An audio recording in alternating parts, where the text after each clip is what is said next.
Your growth has been impressive, both organic growth and growth through acquisition, and I believe your employee count now is approaching 50. How would you characterize the labor market environment in Toronto for the kind of people you need to hire, and would you qualify these people as getting jobs or more in line with what Amar was talking about in terms of careers? I'd say specific to what we're doing, I mean, being the multicultural city that Toronto is, we can draw on any nationality with various different experience, whether it be from the university or young professional area, and hire young, talented people who get it, whether that be from China, from India, or any other market that we're going to. And that's really been the foundation from the beginning. Great. Ted, when I was posted in California, on numerous occasions, I was asked to bring you down and to speak on expert panels and to interact with one of the world's leading nanotechnology economies, which I think speaks to you as a scientist, but it also speaks to the nanotech environment that we have in Canada. And as a country, we've been making big bets in nanoscience. We've established the National Institute of Nanotechnology at Edmonton, the Waterloo Institute of Nanotechnology. We have organizations like Nano Quebec that receive considerable amounts of funding to advance the science. On the commercialization side, I'd like to have your comments on how do you see the environment in Canada in terms of the capital that you need for your companies to grow? And does the deficit in capital in Canada cause you to make decisions that you may otherwise not make in terms of growing these businesses? Yeah, well, maybe I can tell just a story from Envisage, which is the startup company that I founded, I guess, 4 years ago now, and is now about 25 people in Menlo Park and getting ready to ship its product, which, as you mentioned earlier, is cameras to go into cell phones. And that is based on a new material, which we call quantum film. That company has its foundations in inventions that were made at the University of Toronto between about 2003 and 2005. A bunch of very talented graduate students came up with a way to make a material that you could just coat onto almost anything, including onto a silicon chip, and make an incredibly sensitive detector for light.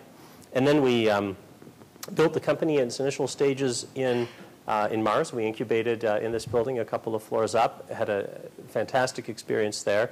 It turns out our investors in that case were all venture capitalists from the U.S. It was Charles River Ventures and Rockport Capital who did the Series A, and then Interwest who did the B. And that fact, I think, combined with the fact that we then needed to build a company that would build the entire solution, that would build the chip as well, led us to figure out where the best place to permanently install the company would be.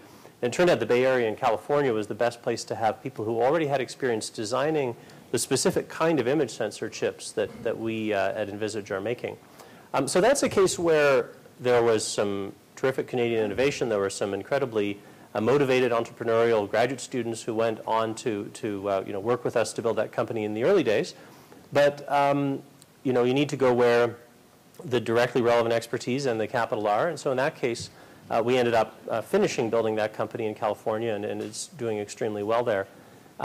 In the case of Xagenic, which I spoke about earlier, I'm very excited about seeing Shayna build this company in Toronto. I mean, that's where we are now. It's a 6-person company. It's incubating across the street in the pharmacy building. With the support of MI and the syndicate that it's put around it, we're in great shape to build a company, build prototypes, and ultimately build revenues in a profitable company in Toronto. And I think we'll have great success with that. So I think the answer is sort of it depends. Okay. Amar, clearly you and your partners are running a company which would be as at home in the tech-savvy media corridors of New York City or Boston or California as it would be right here in Toronto. And in some ways, I see you as a long time coming for this city. I was going to ask you to comment on some of the characteristics of Toronto that you see as a cultured and connected city and how that contributes to your business model. And one thing I know is that you are making a significant investment in your business. You are playing for real. You are hiring some of the best and brightest minds that are produced by universities in this jurisdiction, in Toronto, in Waterloo, et cetera. And I would be shocked to think if you weren't paying some six-figure salaries right off the bat to get some of these people who could arguably work anywhere in the world. So just comment a little bit about the environment you're finding here and how it fits with what you're trying to do. Yeah, I think you know, just on the recruiting one, because that's easy, we battle that daily, and we don't always win, right? We're challenged to hire people when we're fighting Microsoft that had free cash flow of $27 billion in their last fiscal year. We're fighting Google, who has unlimited cash. We're fighting Apple, who had a $20 billion revenue quarter last quarter. We're fighting Twitter, who is the hottest place to go work. We're fighting Facebook. It is a challenge to hire the best people. We've been very successful with local talent. We've been very successful recruiting people from the U.S. You know, we've had a number of people come from the Bay Area working at companies like Electronic Arts, Google. We've had people coming from Facebook. Like, these are the kinds of folks that are interested to work in Toronto that are either American and want to be in Toronto, or are Canadians wanting to be in Toronto. That is a daily battle. We had 5 people start on Monday this week in Xtreme Labs, so it is a for real type of talent machine. In terms of the city and the dynamic around the city, I think what's very interesting is you know, I was just at the Microsoft VC Summit on Tuesday, and you know, I lived in Seattle for a bit, and I was like, well, why has Seattle got a culture? Why is Redmond really good for Microsoft? You know, it's a very isolated campus. It allows you to build a farm of buildings to create a big company. You know, everybody plugs into the board. They're all Windows all day, all night. You know, you see that selectively in the Valley as well, with you know, Intel and the other big Silicon Valley companies. But when you look at media and mobile and the convergence of social, and it's a big mashup. But what you see happens is the best technology doesn't win ever, especially in this. This is all about understanding how to do it. It is the je ne sais quoi that people really ask about. How do you do it? Why do you do it? And for whatever reason, Toronto's globally become a forefront of this for a couple of reasons.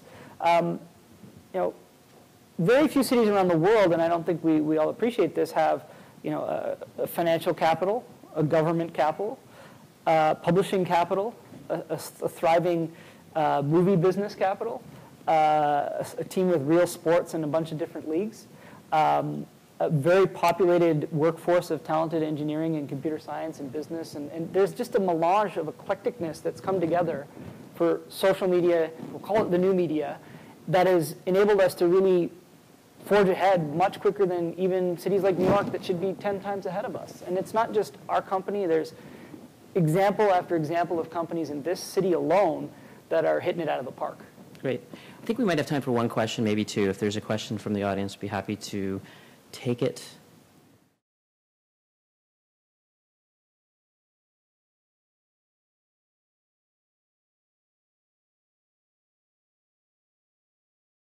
It's you know, I mean, in the case of the Lingo Media situation, there was no business. It all started with a China opportunity and a vision and a dream. So, I mean, if you're comfortable here and you've got the U.S. market and you're serving that market, it's hard to reach out. But I think companies are seeing that they have to. I mean, that's going to be a change catalyst. Is they can't just depend on one more market. The world's becoming international. There's a lot of push to reach out, and you've got to be prepared to take the risk. I mean, the government, if you really want to look at the government and you want to use the government, they got these trade offices. If you can hook up with the right people in an embassy or consulate, they'll make introductions, they'll work for you. You can go to trade organizations. You can find somebody at a university, a young professional that has relationships in the market that you want to enter.